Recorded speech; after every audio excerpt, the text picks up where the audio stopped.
So here is an interesting comparison between biological algorithms and computing algorithms. Do biology has algorithms?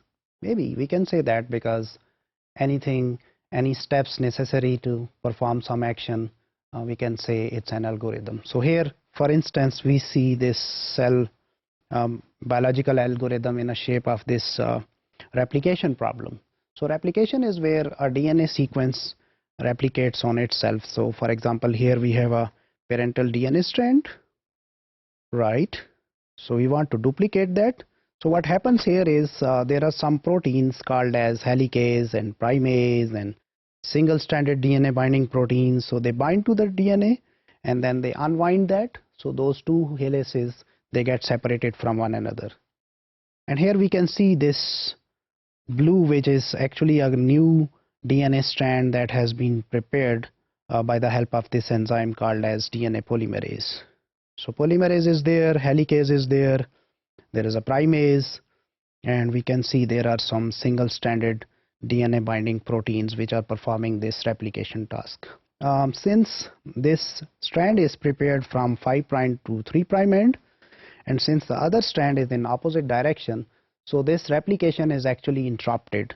So we call those small fragments which are prepared from here. So actually in this strand, this replication is going from here to here, and then it ends up in the end. So from here, in this strand, it continues. So here it is interrupted, so we call those fragments as Okazaki fragments. Whereas this biological sequence problem, in case of a computing algorithm, it's really simple.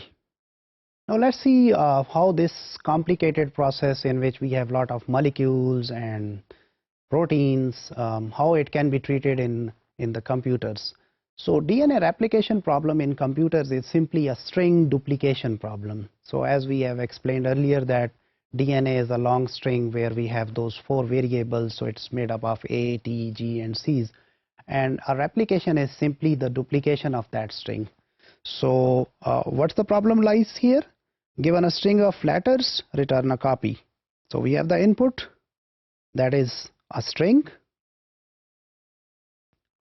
and we can have strings of different lengths. So we can have lengths like n, and then what we want in the end is we can have a string that represents the copies of the S of any one of them, of those sequences. So here we have some sequences. So the problem is we want to duplicate them. So we can write an algorithm like this. We can name it as a string copy algorithm. So string copy has 2 arguments, S and N. We put a for loop. So we want this loop to be repeated from 1 to n times. N is our requirement. So how many times we want to repeat? So we give a string and we want it to be replicated 10 times. So n is 10 in that case. So for our loop, we will have I1 into 10. And simply we want to have a copy of that. So every S we will pick and we will duplicate that. So how many times it will replicate? It will replicate depending upon the length of the loop. And then in the end, it will return us how many copies it has accumulated. So this is very simple, a replication in a computer. So what we conclude from here, that in biology, the processes are intensive, the details are there, but in computer we see that problem in a generalized perspective. So computer science generality and abstractions are there, and the approach is top to bottom. Whereas in biology, what we see here is there is a bottom-up approach.